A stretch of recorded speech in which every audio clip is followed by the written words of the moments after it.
my name is Nicole and today I'm going to be showing you step by step just how I do an oil change on my Nissan 370Z with basic tools that you can do at home with no need to go to the mechanic. So stay tuned if you'd like to find out how. I also want to give a huge thanks to Automotive Superstore who were kind enough to send me some oil, a new sump plug and also an oil filter for this change. So today I'm going to be using the Penrite 10/10 5 watt 30 oil. I've also got a new Ryco oil filter in the Z445, but you can also use a Z436. And I've just got some new sump plugs in an M12 thread size.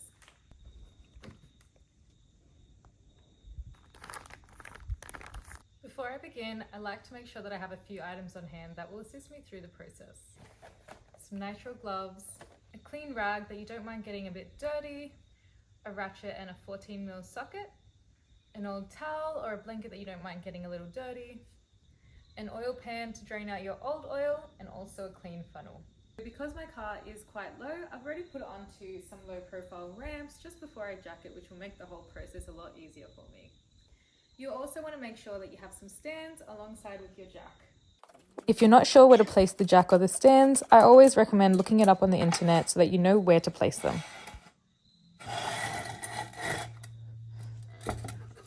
So now we can actually get under the car and access everything that needs to be accessed. As you can see, I actually have an aftermarket bash tray installed, which, looking at the scratches, it actually has been doing its job, even though I'm missing a few bolts. So I'm going to go ahead and take this off before I can access the oil sump, as it does protect it, and it unfortunately means that I do have to remove it to access my oil filter. If you don't have an under tray, you can probably skip this part. Okay, so now that this is loose, I can just pull that straight out. You'll want to go ahead and locate your sump bolt and start to thread that. So now that I've loosened that oil sump bolt, I'm just going to carefully remove it, being cautious that oil will come straight out as soon as I remove it. So just going to thread it, and there we go. Now that the oil sump is empty and is pretty much just dripping out the last little remaining bits, I'm going to go ahead and give it a quick clean with some degreaser, and then yeah, I'll go ahead and replace the bolt and change the filter next. Don't forget to also replace your oil sump bolt, and if you don't have a new one, I highly recommend at least changing the washer.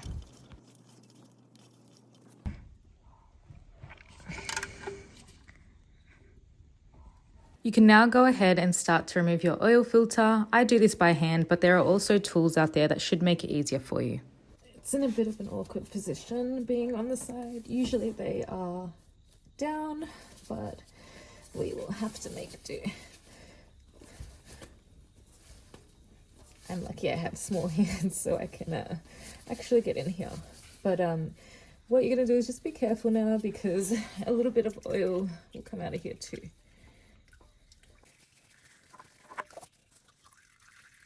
So while that continues to drain, I'm going to go ahead and lubricate the new filter with some fresh oil.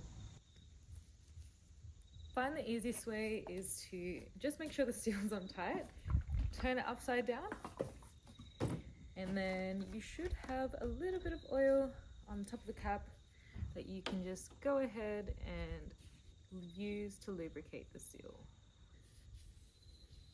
So you can see that the filter area has basically stopped draining now, so I'm just going to go ahead and give that a quick clean. Now that I've drained the oil, replaced the oil filter and replaced the oil sump plug, I'm going to go ahead and fill the car back up with some brand new fresh oil, and hopefully there's no leaks. So yeah, we'll get to it. Now, just in case you don't know what to look for when you are filling up your oil, you'll be always looking for a little spout like this that's got a little drip out of it, and that will be, once I get it off, we're back in business. So you'll remove that, and obviously, as you can see, there's no oil in there now.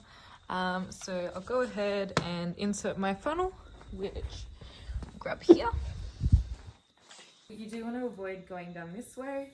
You can turn your bottle to the side, which will make it a lot easier for you to reach into the funnel. After I've put in about a litre or two, I do like to look under the car just to make sure that there are no further leaks before I go ahead and use all of the oil. It's also important that you remove the car from your stands and jack it back down to the floor before checking your oil capacity. It's also important to let your car run for a few minutes before checking your oil levels, as the viscosity will change when it's hot.